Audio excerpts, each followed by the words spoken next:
अस्सलाम वालेकुम स्टूडेंट्स, कैसे हैं आप सब। आज का जो हमारा टॉपिक है वो है ऑटोमन एम्पायर। ऑटोमन एम्पायर में हम पढ़ेंगे उसमें सल्तनत थी, उसकी लोकेशन कहाँ पे थी, वो कौन सी डेट्स में थी। उसके बाद हम इसमें देखेंगे कि वो इस्तांबुल था, इस्तांबुल का नाम भी चेंज कर दिया गया था, उसकी डेजिग्नेशन हुई थी।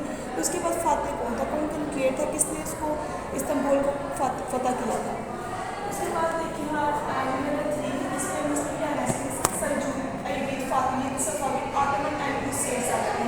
मुसलमान है, सल्जुकी हैं, अयूबी हैं, फातमी, सफ़वी, उस्मानी और सलीबी जंगी इसमें बताई गई हैं। ठीक है, उसके बाद हम देखेंगे हमारा जो टॉपिक है वो है ऑटोमन एम्पायर।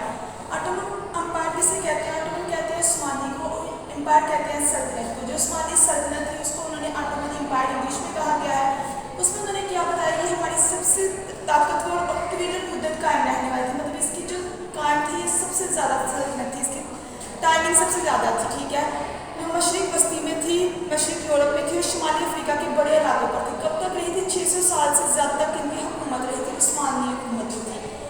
उसके बाद सुल्तानों की क्या दोनों थी, मतलब मजहबी और सियासी दोनों इख्तियारात थे उनके पास।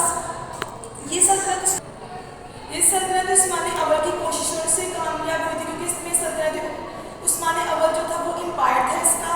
ठीक है, उसके बाद ये 1299 में सल्तनत की बुनियाद रखी थी। उसके बाद हमारे पास आ जाता है जो ऑटोमन लफ्ज़ है, जो उस्मान लफ्ज़ है, ये कहाँ से जनरेट हुए, इसकी जनरेशन क्या है, ये ओरिजिनेट कहाँ से हुआ है। ये जो ऑटोमन लफ्ज़ है ये हमारे पास अरबी ज़बान का लफ्ज़ था उस्मान, उससे जनरेट हुआ जिसे उस्मान भी कहते हैं। उसके बाद हम देखेंगे तुर्कों की क़यादत में एक गवर्नमेंट इस्टेब्लिश हुई थी, एक बाकायदा हुकूमत कायम की गई थी, जिसमें इनकी सल्तनत आहिस्ता आहिस्ता फैल गई थी। जहाँ पर लिखा हुआ एक्सपेंडेड ग्रेजुअली, एक्सपेंडेड ग्रेजुअली का मतलब है कि आहिस्ता आहिस्ता उनकी हुकूमत फैलती चली गई थी। जब सुल्तान मोहम्मद दोम ने उस्मानी की क़यादत करते हुए कस्तंतिया को फतह किया था, जब कस्तंतिया फतह हो गया तो उसके शहर का नाम इस्तांबुल रख दिया गया, उस शहर को चेंज कर दिया गया, रीनेम कर दिया गया, कस्तंतिया की जगह पर इस्तांबुल का नाम आ गया। अब इस्तांबुल में तेज से तजारत हो रही थी, वो सकाफत का एक बैनुल-अक़वामी मरकज़ बन गया था। इसका मतलब क्या है कि वहाँ पर इंटरनेशनल लेवल पर तजारत हो रही थी, सकाफत हो रही थी, वहाँ पर लोग तजारत करते थे, इस्तांबुल को बहुत तरक्की हासिल हुई थी।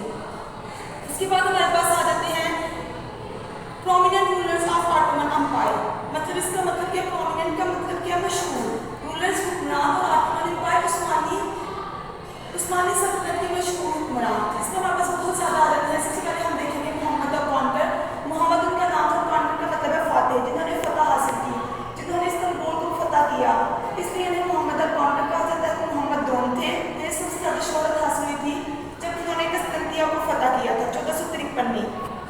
बासतिन की सल्तनत की हाकमियत हुई थी। जब बासतिन की सल्तनत खत्म हो गया तो उसके बाद बासतिन की सल्तनत को इस्तांबुल का नाम दे दिया गया और इसमें इस्तांबुल की फतह हासिल हो गई। उन्होंने इस्लामी को वुसअत दे दी और सल्तनत के फौजी निज़ाम को मजबूत बनाने में अहम किरदार अदा किया था। फौजी इंतजाम में हमारे पास यहाँ पे एम्पायर्स मिलिट्री आ जाती है और एडमिनिस्ट्रेटिव सिस्टम्स आ जाते हैं, जिन्होंने इनको फ़रोग़ दिया। मोहम्मद दोम ने बहुत ज़्यादा अहम किरदार अदा किया था।